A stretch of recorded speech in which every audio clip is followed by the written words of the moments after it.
का बरं? कारण भगवती आई दुष्ट दुष्टांचं निर्दालन करण्यासाठी 9 दिवस युद्ध करते. मग युद्ध करताना तिला जगाचा सांभाळ करता येईल का? हो नाही. म्हणून हे जगाचा सांभाळ तू रामराया कर, म्हणून रामाची सुद्धा ह्या नवरात्रामध्ये उपासना करावी. मग ही रामाची उपासना कशी करावी? तर दररोज 11 वेळा जर आपण रामरक्षा म्हणली तर त्याचा जास्त लाभ आपल्याला या शारदीय नवरात्रामध्ये आणि तसंच वासंतिक नवरात्रामध्ये म्हणजे पाडवा ते रामनवमी याच्यामध्ये प्रभू रामचंद्र युद्धामध्ये अडकलेले आहे. म्हणून त्या काळामध्ये भगवतीची उपासना करायची. म्हणून त्या काळामध्ये आपण कुंकुमार्चन जर केलं तर त्याचा लाभ जास्त होतो. अशी अनेक नवरात्र ह्या भगवतीची सांगितलेली आहे. पण हे नवरात्र आपण जेव्हा करतो आपण बघितलं की प्रत्येक स्त्रीमध्ये तिचा अंश आहे, तिची शक्ती त्याच्यामध्ये आहे. मग आज जी कमवती स्त्री आहे तिच्यामध्ये आपण लक्ष्मी माता बघू शकतो का? नक्कीच बघू शकतो. जी घरातलं सगळं पाकसिद्धी करते तिला आपण अन्नपूर्णा समजू शकतो की नाही? जी शिक्षण देणारी शिक्षिका आहे तिला आपण शारदेचं रूप नाही का समजू शकत? सरस्वतीचं. अशा अनेक रूपामध्ये आपल्याला या स्त्रिया बघू शकतो आपण. किंवा पार्वती आणि शंकर भगवान यांचं जे जोडपं आहे ना ते एकमेकांशी संवाद साधतात. आपण कितीतरी कहाण्यांमध्ये बघतो की शिवपार्वती विमानात निघाले, म्हणजे जोडीने जाण्याची पद्धत या फक्त शिवपार्वतीमध्येच आहे. बाकी कुठे देव जोडीने जातात असं वाटत नाही. तसं ही पार्वती ही शिवाची अर्धांगी आहे. म्हणजे जी आपल्या नवऱ्याच्या कामामध्ये त्याला सहाय्य करते तिला आपण पार्वतीचं रूप मानू शकतो की नाही? अगदी आजच्या काळात जर आपण सुधामूर्तींचं उदाहरण घेतलं तर प्रत्यक्ष सरस्वतीच आहे त्या. किंवा मंदाकिनी आमटे ह्या सुद्धा पतीच्या कार्यामध्ये अर्धांगीप्रमाणे सहभागी आहे. म्हणून त्या पार्वतीचं रूप आपण मानू शकत नाही का? अशा या अनेक रूपं जी भगवतीची आहेत ती आज सुद्धा आपण स्त्रीमध्ये बघू शकतो. म्हणून असं म्हटलेलं आहे, विनोबा भावे असं म्हणायचं की बघा त्या काळात सुद्धा सगळी खाती देवतांना दिलेली, देवांना नाही दिली. कोषाध्यक्ष लक्ष्मीला दिलेलं आहे, शिक्षण खातं सरस्वतीला दिलेलं आहे, अन्नधान्याचं खातं अन्नपूर्णेला दिलेलं आहे. म्हणजे सगळ्या ठिकाणी स्त्रिया काम करताना आपल्याला दिसतात. म्हणून ह्या नवरात्रीचा जागर जो आपल्याला करायचा आहे तो याच्यासाठी करायचा आहे. कारण ही भगवती जशी मातृरूपेण आहे, तशी शक्तिरूपेण आहे, तशी दयारूपेण सुद्धा आहे. मग जेव्हा ब्रह्मा विष्णू महेश हे आपल्या पूर्ण विश्वाचं हे काम बघत असतात, पण त्या तिघांना जेव्हा संकट पडतं तेव्हा मात्र भगवती ही अवतार घेत असते. कारण त्यांची माता ती आहे. ब्रह्मा विष्णू महेश्वर, ब्रह्मा विष्णू महेश्वर तिघे देवीचे पुत्र साचार, तयांसी पडतात संकट थोर, देवी अवतार घेत असे.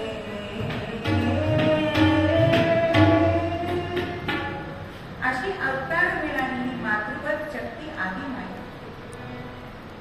तिची अनेक रूपं आपण 2-3 दिवसामध्ये बघितली. तिचं एक रूप आज आपण बघायचे ते म्हणजे चामुंडा.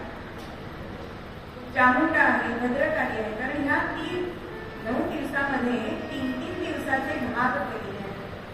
पहिले 3 दिवस हे महाकालीचं पूजन केलं जातं. कारण जो अनाचार जगामध्ये चाललेला आहे त्या दुष्टांचं निखंडन करण्यासाठी ही भगवती महाकाली म्हणजे उग्र तेज धारण करते, उग्र रूप धारण करते. जेव्हा महिषासुराचा वध झालाय आणि शुंभ निशुंभ हे राज्यावरती आलेले आहेत, त्यांचा पारिपत्य करण्यासाठी म्हणून भगवती अंबिका ही सिंहावर आरूढ होऊन त्यांच्याशी युद्ध करायला म्हणतात. पण तिचं रूप बघून हे दोघ जण तिच्यावर युद्ध झालेले आहेत.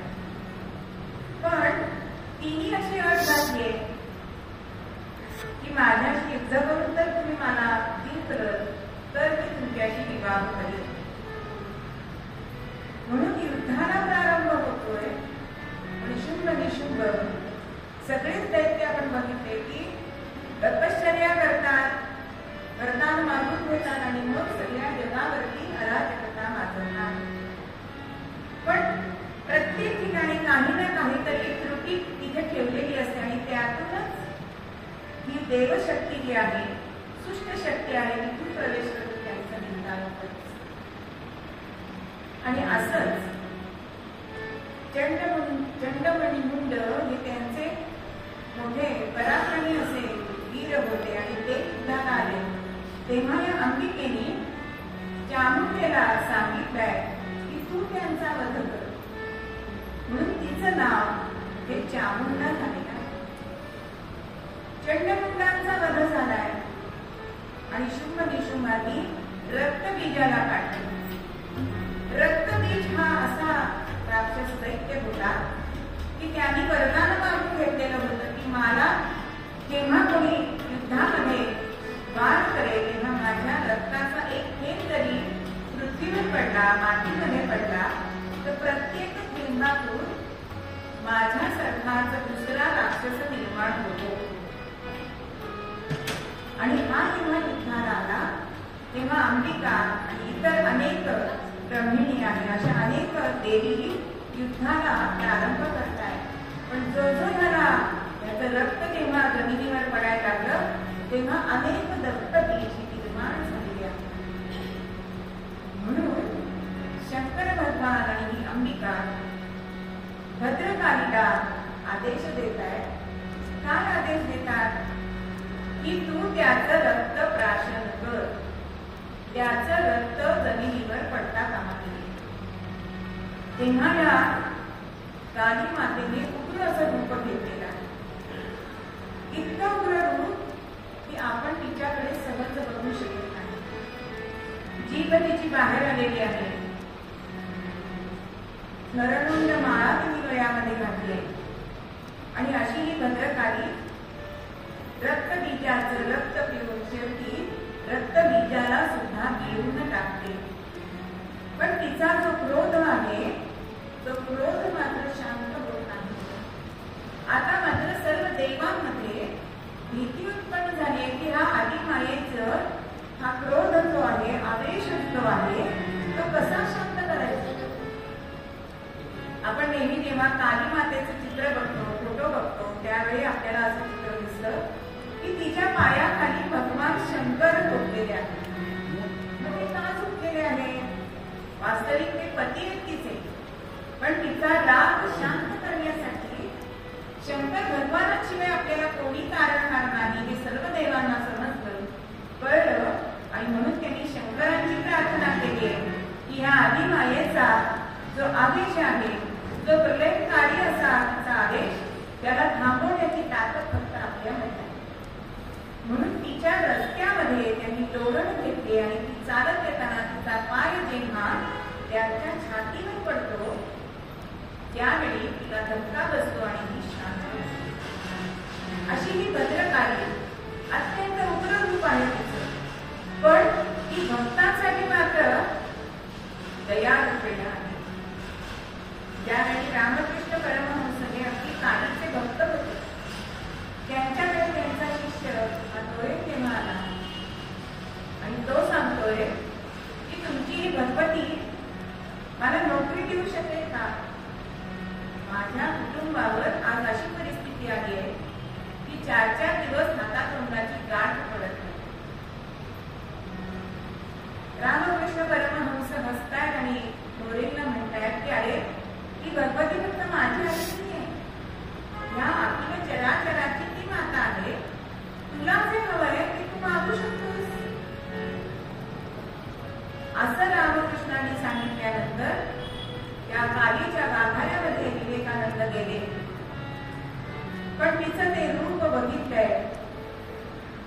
तिच्याकडे बघता बघता मुखातून शब्द काय दिले तो? ज्ञान दे, वैराग्य दे, शक्ती दे, असं मागणं मागितलंय. आणि ही दयामयी हसली. गाभाऱ्यातून बाहेर आले.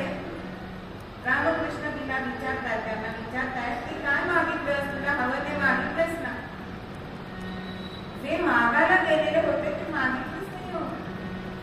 अशी ही दयामयी, म्हणजे त्यांच्या हातून जे कार्य घडणार होतं त्याच्यासाठी जे आवश्यक आहे ते भगवतीने त्यांना दिलेलं आहे. म्हणून ज्ञान दे, भक्ती दे, वैराग्य दे, असं जर त्यांच्या मुखातून शब्द गेले म्हणजेच या भगवतीला, आईला आपलं हित कशात आहे हे समजत असतं. जसं सद्गुरूंना आपलं हित कशात आहे समजत असतं, तसंच या भगवतीला सुद्धा समजत असतं. आणि अनेक संकटामध्ये सुद्धा ही प्रत्येक वेळी धावून येते असं आपल्याला दिसतं. ज्या वेळेला 300 वर्षाची काळ रात्र आपल्या महाराष्ट्रावर आलेली होती त्यावेळेलाच या शक्तीची उपासना करणाऱ्या आमच्या जिजामाता त्यांच्याकडे काय मागतायत?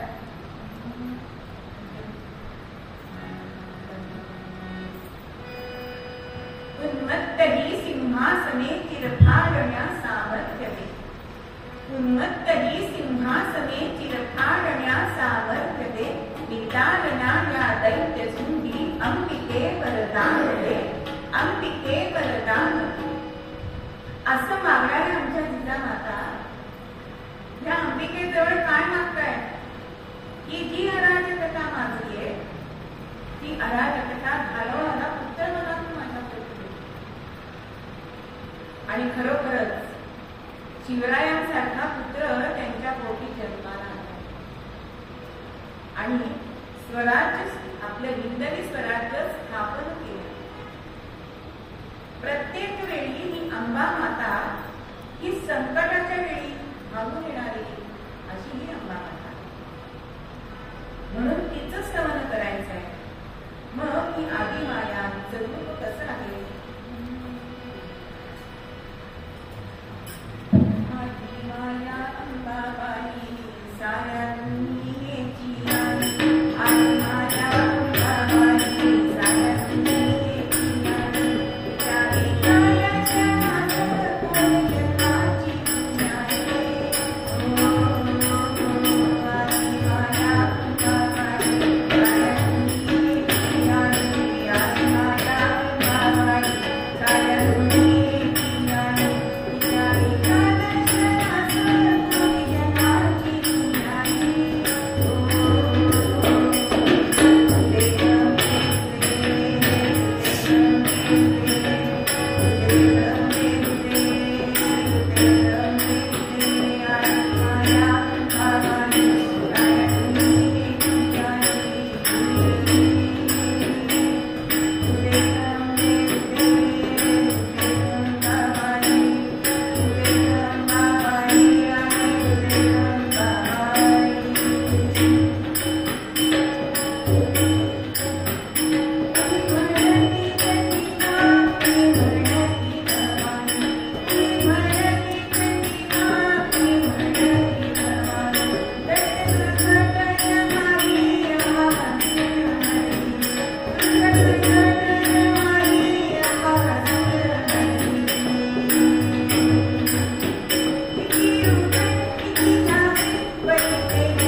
अंबाबाईचा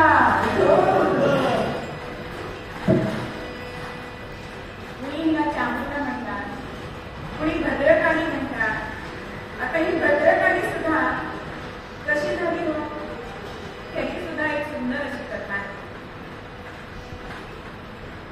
ज्या वेळेला रावण आपल्या आईला वचन देतो की तू वाळूचं शिवलिंग निर्माण करू नकोस, मी तुला प्रत्यक्ष शंकरांचं आत्मलिंग आणून देतो. आणि त्या वेळेला कैलास पर्वत हलवण्याची ताकद त्या रावणामध्ये, आणि कैलास पर्वत त्यांनी हलवलाय. तेव्हा पार्वती माता शंकरांना विचारते की स्वामी हे काय होत आहे. ते हसून म्हणतायत माझा भक्त आपला कैलास हलवतो. इतकी भक्ती ह्या रावणाने केलेली आहे. अतिशय विद्वान असा ब्राह्मण, वेदशास्त्र संपन्न रावण होता. गायनामध्ये अत्यंत त्याचं ज्ञान होतं. कवी होता. आज सुद्धा रेडिओवर त्याची रचलेली शिवतांडव हे जे काव्य आहे ते लागतं. पण अतिशय गर्व झालेला आहे आपल्या शक्तीचा. शंकर भगवान त्याला प्रसन्न झाले आणि काय हवं ते विचार सांग असं म्हटल्यानंतर त्यांनी अर्थातच माझ्या आईच्या नित्य पूजेसाठी आपलं आत्मलिंग हवंय असं सांगितलं. पण शेजारी बसलेल्या पार्वतीकडे त्याचं लक्ष गेलंय आणि जगत जननी त्याला अत्यंत आवडली म्हणून पत्नी सुद्धा मागितली. अर्थात भोळा सांब असणारे शंकर अहो दिले पार्वतीला. आता शिवलिंग आत्मलिंग घेऊन आणि पार्वतीच्या खांद्यावर घेऊन हा रावण निघाला. पण असं सांगितलं होतं तिला खांद्यावर बसवलंय आणि तिच्याकडे पाहू नकोस असं सांगितलंय. आता पार्वती माता हतबल झाली आणि विष्णू भगवानांची प्रार्थना करते, गणेशाची प्रार्थना करते की मला या संकटातून वाचवा. त्यावेळेला तिला जे रूप दिलं, कारण रस्त्याने भेटले ते आमचे नारद मुनी. नारायण नारायण नारायण. खांद्यावरती दिसते पार्वती माता, पण रावणाला म्हणाले काय घेऊन चाललंयस खांद्यावर. काय म्हणजे त्रैलोक्य सुंदरी पार्वतीला मी घेऊन चाललोय. तिच्याकडे एकदा बघ म्हणजे तुला समजे ही त्रैलोक्य सुंदरी आहे का काय. कारण पार्वती मातेने तेव्हा मांजरीचं रूप घेतलं, म्हणजे अभद्र रूप घेतलं आणि ते त्यांनी पाण्यात बघितलं. प्रत्यक्ष चेहरा बघायचा नव्हता म्हणून त्याच्यासाठी ती अभद्र झाली. कारण पुढे ते शिवलिंग यांनी आत्मलिंग जमिनीवर ठेवलंय. गोकर्ण महाबळेश्वर तिथे निर्माण झालेलं आपल्याला सगळ्यांना कथा माहिती. पण अशीही त्याच्यासाठी अभद्र झालेली, पण भक्तांसाठी भद्रकारी झालेली अशी ही भगवती माता. म्हणजे प्रत्येक रूप तिचं आपण बघितलं तर भक्तांसाठी ती कोणतंही रूप घेते, पण त्या भक्तांना संकटातून वाचवण्याचं काम ही आमची आधी माया करते. आज आपल्याला चौथं कडवं म्हणजेच अर्धपीठ जे बघायचंय ते म्हणजे सप्तशृंग सह्याद्रीच्या पर्वतासती असती शिखरे सात. सप्तशृंगी तू वससी तेथे शेंदूर चर्चित. 18 शरदे आई तुझारी भव्य तुझी मूर्ती. ब्रह्मा विष्णू महेशाग्नी घोर तुझी. सह्याद्री पर्वतावरती विराजमान झालेली हिला 7 शृंग म्हणजे कळस आहे, शिखर आहे, म्हणून हिला सप्तशृंगी असं म्हटलं जातं. नाशिक जवळ नांदूर गावाच्या इथे हा सप्तशृंगी गड आहे. उंच गडावरती जायला लागतं, चढून जावं लागतं. जवळजवळ 500 पायऱ्या आहेत आणि पायरी म्हणजे एक एक डोंगराच्या उंची एवढी पायरी आहे. पण तिथे भक्त तिच्या दर्शनासाठी ते तिथे दरवर्षी जात असतात. तिचं रूप किती भव्य आहे तर 18 भुजांनी असलेली आहे, 8 फूट उंचीची आहे आणि कातळावरती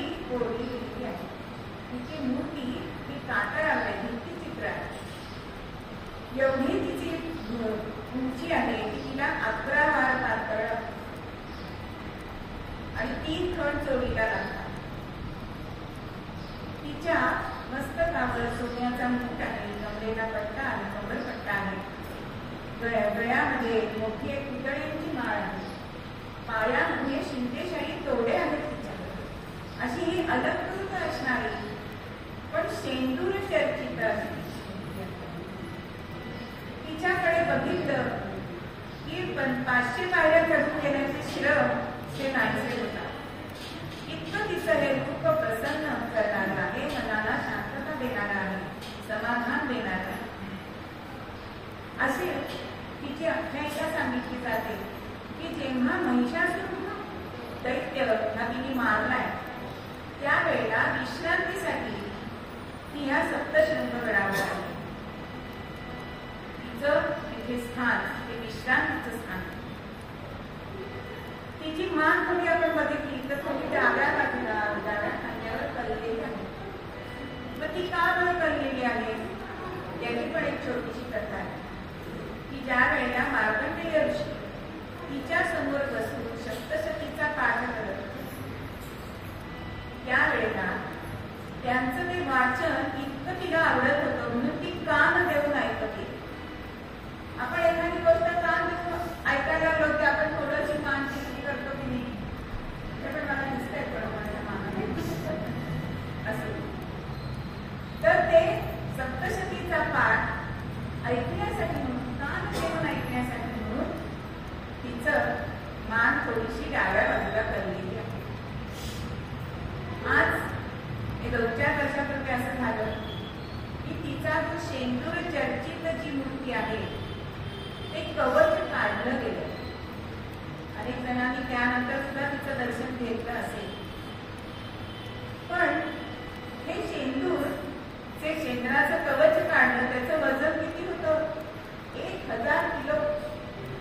म्हणजे दरवर्षी तिला एवढा शेंदूर लावला जात असेल, पण आतमध्ये अत्यंत सुंदर असं ती मूर्ती आत आहे. पण काही भक्तांना तिचं आधीचं रूप जे आहे भव्य असं रूप तेच आवडतं आणि काही भक्तांना तिचं आत्ताचं नाजूक असं रूप आवडतं. अशी ही सप्तशृंगी माता की इथे असं सांगितलं जातं की प्रभू रामचंद्र ज्या वेळेला पंचवटीमध्ये जेव्हा वनवासामध्ये आले होते त्यावेळेला तिचं दर्शन घेण्यासाठी हे सुद्धा तिथे निघत आले. अशी ही भक्तांवर माया करणारी दयावरी असणारी ही सप्तशृंगी माता आणि तिच्या 18 हातांमध्ये प्रत्येक वेगवेगळी आयुध आपल्याला दिसतात.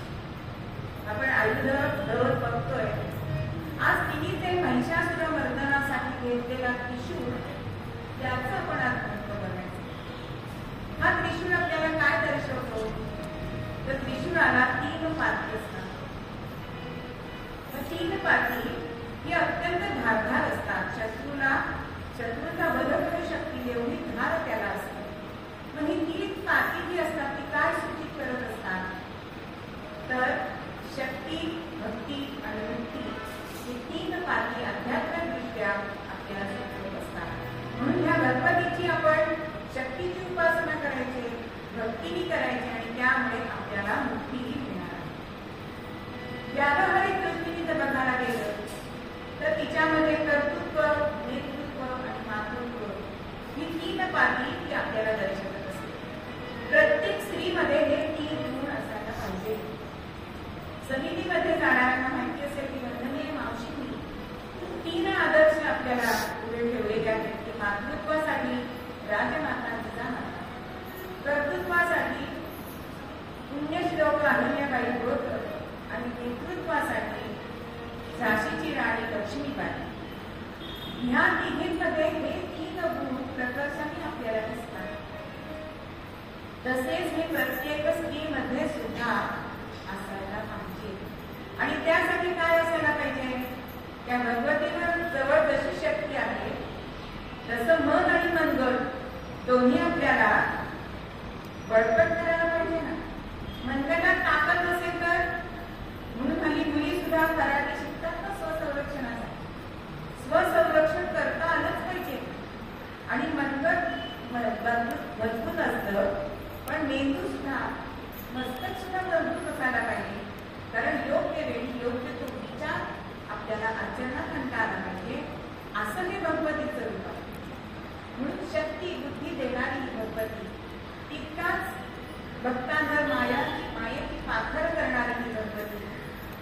जगदंबा माता अशी ही 3.5 पीठं आपण 4 दिवस बघतो. महाराष्ट्रामध्ये ही 3.5 पीठं म्हणजेच ह्या जागृत देवता सगळ्या महाराष्ट्रावर मायेची पावलं घालतात. कोणत्याही रूपात तिला आपण म्हटलं तरी सुद्धा ती आपल्यावरती दयामयीच आहे, कृपा करणारीच आहे. आजची निसर्ग देवता आहे ती सीता. ऋग्वेदामध्ये एक कृषी सूक्त म्हणून आहे आणि सीता म्हणजे या शब्दाचा अर्थ असा सांगितलेला आहे की नांगरलेली धरणी. म्हणून शेतीचं जे आपल्याकडे आपला शेतीप्रधान देश आहे, पण ही जी नांगरलेली जमीन आहे तिचं सूक्त हा ऋषीमुनींनी या ऋग्वेदामध्ये दिलेलं आहे. त्याचं सुद्धा श्रेय हे स्त्रियांनाच मिळतं. म्हणजे पुरातत्व जे शास्त्राचा अभ्यास करतात त्यांनी सुद्धा असं सांगितलेलं आहे की त्यावेळेला शेतीची पद्धत नव्हती जी आपण काल अरण्याने ही देवता निसर्ग देवता बघितली. त्याच्यातनं जे निसर्गातनं आपल्याला फळं मिळतात त्याच्यातनं त्या बिया जमिनीवर फेकल्या तर त्या अंकुरतात. ह्याचा पहिल्यांदा शोध लावलाय तो स्त्रियांना. म्हणून तिला शेतीची जनक असं सुद्धा म्हणते. त्यानंतर आपली पुरुषांनी शेती करायला सुरुवात केली, पण भूमीमध्ये बीज घालून ते अंकुरत हा शोध हा स्त्रियांनीच लावला आहे. अशी ही सीता हिचं सुद्धा निसर्ग देवता म्हणून ऋषीमुनींनी पूजन केलेलं आहे. आजचा रंग आहे पिवळा. पिवळा रंग कशाचं द्योतक आहे, कशाचं प्रतीक आहे, तर ते तेजाचं प्रतीक सांगितलेलं आहे. सूर्योदय झाला, सूर्यप्रकाश पडला ते आपल्याला बरं वाटतं की पाऊस गेला, सूर्यप्रकाश आला की आज सुद्धा आपल्याला मला सुद्धा बरं वाटतंय. आता कीर्तनाला जाताना पाऊस नाही. म्हणजे सूर्याचा जो उद्दारपणा जो आहे तो ह्या पिवळ्या रंगाला आहे. अनेक गोष्टी आपल्याकडे पिवळ्या आहेत. हळद. आज रघुनाथ मार्शेकर डॉक्टर जे आहेत त्यांनी याचं पेटंट मिळवलेलं आहे. इतकी हळद आपल्या भारतामध्ये होती आणि बहुगुणी हळद आहे. या हळदीचे उपयोग अनेक आहेत. म्हणजे आजूबाईच्या बटव्याचं पहिलं औषध काय असेल तर ते हळद आहे. आपल्याकडे नवरा नवरीला सुद्धा लग्नाच्या दिवशी मुष्टी हळद लावायची प्रथा आहे. कशासाठी आहे तो आत्ता समारंभ झालाय, त्याच्या मागचं शास्त्रीय कारण काय आहे तर वधूवरांच्या आजूबाजूला अनेक लोक असतात, त्यांना कोणताही संसर्ग होऊ नये म्हणून त्यांना जंतुनाशक असणारी ही हळद अंगाला लावली जाते. म्हणजे आपल्या कुठल्याही गोष्टीमध्ये शास्त्रीय दृष्टिकोन हा आहेच आहे. तो आपण बघितला पाहिजे. असा हा पिवळा रंग सगळ्यांना मोहात पाडणारा आहे. एखादी गोष्ट आपल्याला जर प्राप्त करायची असेल तर पिवळा रंग आपण परिधान करावा.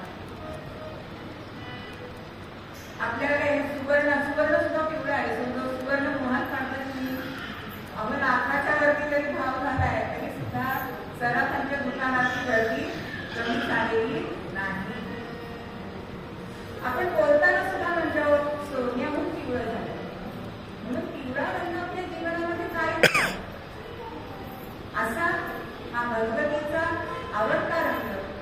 आज 4थी माळ आहे. पुष्पांना देवीची आपण करतो 4थ्या दिवशी. मग पुष्पांना देवी म्हणजे अर्थ काय आहे कारण तिच्या हास्यातून ही जगाची निर्मिती झालेली आहे असं सांगण्यात आलेलं. मग पुष्पा म्हणजे थोडासा उदारपणा. जसं आपण घट ठेवतो तिथे दिवा ठेवतो त्यामुळे जो उदारपणा येतो त्यामुळे ते पेरलेलं धान्य जी असतात ती उगवतात. तशी ही भगवती आहे. आपल्या मायेच्या उभेमध्ये ही आपल्या भक्तांना घेत असते. मायेची पात्र घडत असते. हिला सगळा दुधाचा नैवेद्य, दुग्धजन्य पदार्थांचा नैवेद्य हिला अत्यंत प्रिय आहे. आणि हिचं जर आपण पूजन केलं तर आपल्याला सुख समृद्धी मिळते. ही सुद्धा अष्टभुजा आहे. हातामध्ये वेगवेगळी आयुध तिने घेतलेली आहेत. पण विद्या आणि सिद्धी सिद्धी प्राप्त करून देणारी अशी ही पुष्पांना देवी तिचं चौथ्या माळेला पूजन करावं असं सांगितलेलं आहे. म्हणून जी जी आपण भगवतीची रूपं बघितली ती रूपं ही सगळ्या भक्तांना अत्यंत प्रेरणादायी आहेत, शक्तिदायी आहेत, चैतन्यमयी आहेत आणि तेवढीच ती दयामयी आहे. म्हणून मूळ पद्यामध्ये आपल्याला कवी हेच सांगतात,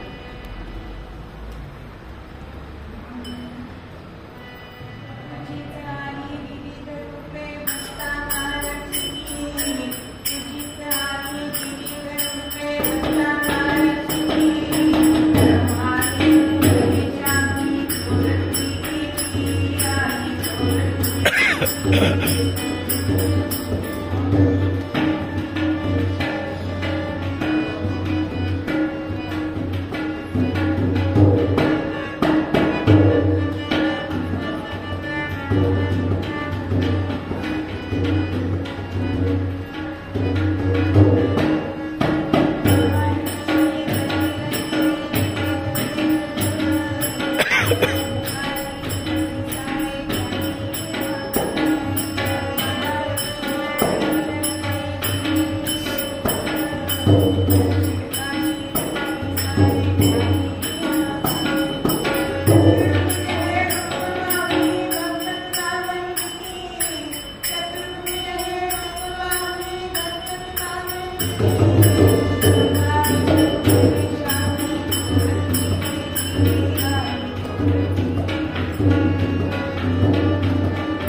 नामाचा सद्गुरु समर्थ चरणांचा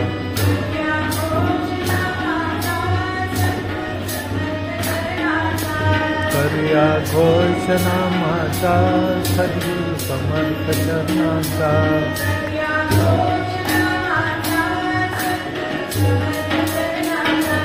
करिया घोष नामाचा सद्गुरु समर्थ चरणांचा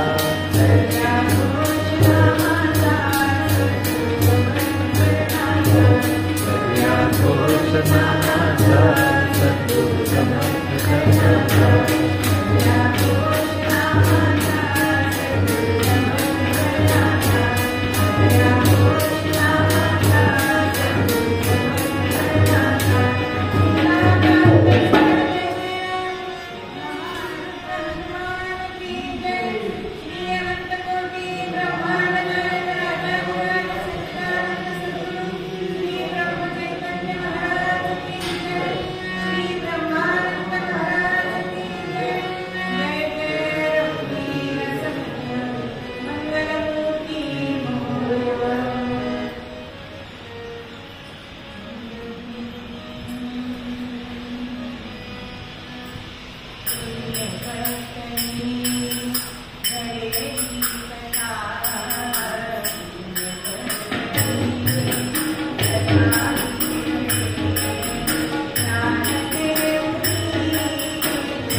सावकारीचा व्यवसाय होता. इतके श्रीमंत होते. त्या सावकारांचं नाव होतं दुर्लभ शेठ महादेव. इतके श्रीमंत होते की पेशवायांना कर्ज द्यावं इतकी श्रीमंती त्यांची होती. आता असं म्हटलं जाईल पेशव्यांना कशाला कर्ज लागतंय. ज्या वेळेला मोहीम असत तेव्हा सैन्याचा खर्च करण्यासाठी काही ना काही बदल या देण्यासाठी म्हणून त्यांना कर्ज लागत. असे हे दुर्लभ असे पेशव्यांचे सावकार होते असं म्हटलं तर आपल्याला वावगं होणार नाही. पण व्यवसाय जरी सावकारीचा असला तरी सप्तशृंगी माईचा निश्चित भक्त असेल. त्यामुळे मनामध्ये सतत तिचं कीर्तन असायचं आणि तिचं दर्शन घेण्यासाठी दर महिन्याला सप्तशृंगीचं दर्शन घेण्यासाठी ते जात असत. 300 वर्षापूर्वी जवळजवळ काळ होते आणि वाहन होती त्यावेळेला.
आणि तिथून नांदुरी गावाला जायचं आणि नांदुरी गावाहून गड चढून या सप्तशृंगी मातेचं दर्शन घ्यायचं. या नेमात कधीही खंड पडणार नाही. चैत्री पौर्णिमेला या सप्तशृंगी मातेचा वाढदिवस जयंती असते. त्यावेळी तर तिला साधनकृत असं ती पूजा करावी असं नित्य नेमात चाललेला आहे. पण आपले हे शरीर जे आहे ते कधी ना कधीतरी वृद्धापकाळ त्याला येतो. जेव्हा आला वृद्धापकाळ, जेव्हा आला वृद्धापकाळ, दर्शन होणे होईना सुफळ, सेवा घडेना दुःख केवळ, करुणा भाकी मातेची. जर तसं वृद्धापकाळ जवळ आलाय आणि तिचं दर्शन घेण्यासाठी जाणं हे दुष्कर व्हायला लागलंय.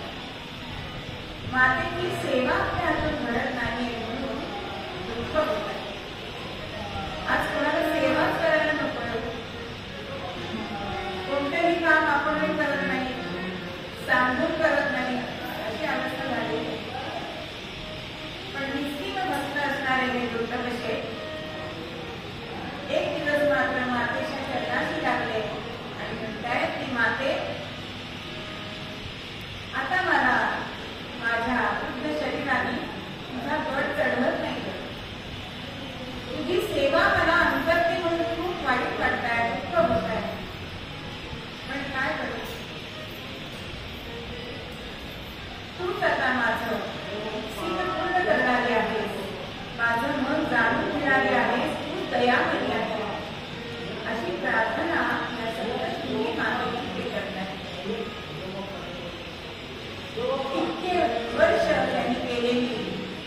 प्रतिमा होती ती फलद्रूप झाली आहे आणि मातेने तिथेच दृष्टांत दिलेला आहे.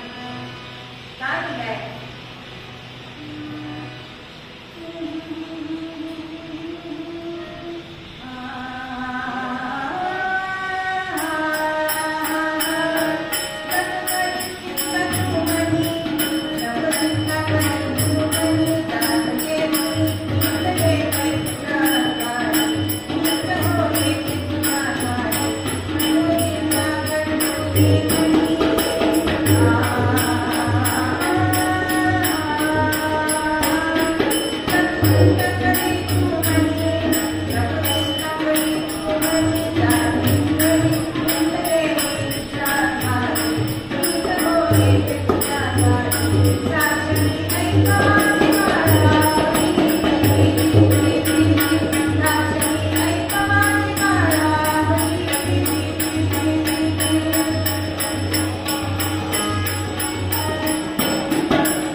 या भगवतीचं दर्शन होतं, तिची यात्रा तिथे भरली जाते, नवरात्र साजरं केलं जातं.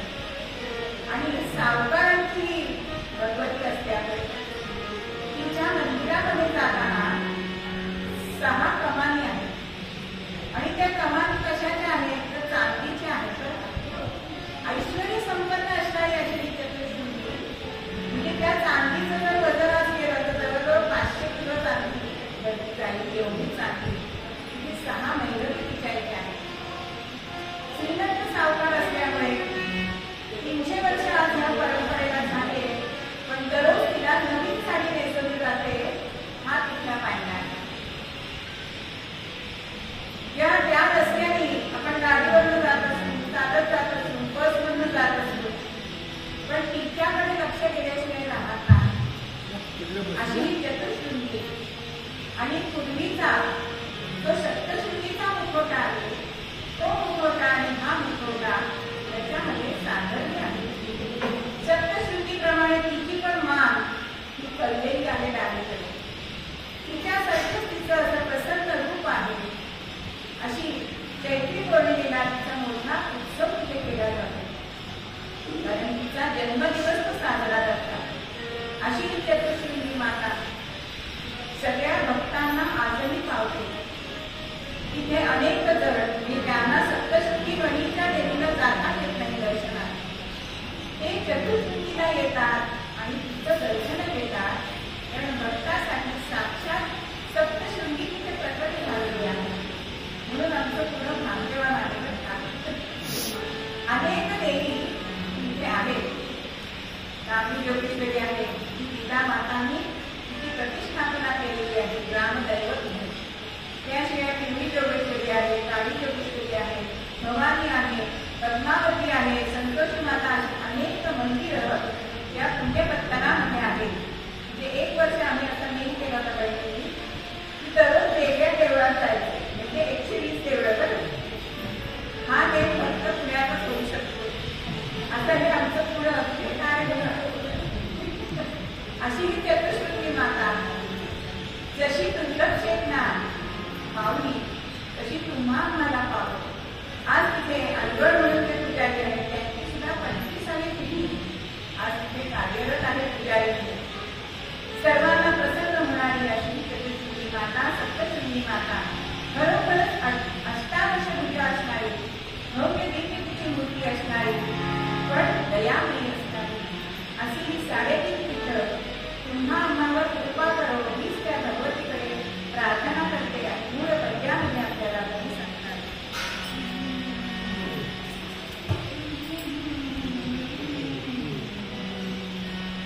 तुझीच आई